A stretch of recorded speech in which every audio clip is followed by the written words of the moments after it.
Hey guys, I'm gonna be doing a cold start. Bubba Sawyer here. My Poulan Pro 42cc with a 20-inch sprocket nose bar chain. Hasn't been started in a bit. Figure we'll start it up. It's been sitting out here on my porch.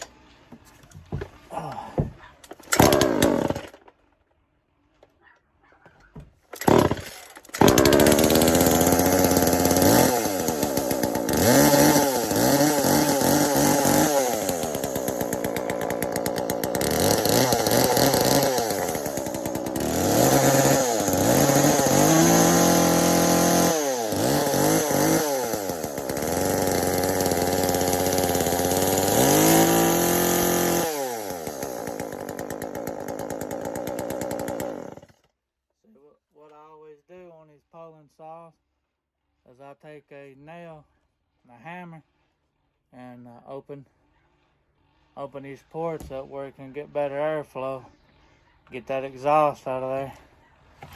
But yeah, later on I'm thinking about taking the chain brake off of it because I hate chain brakes.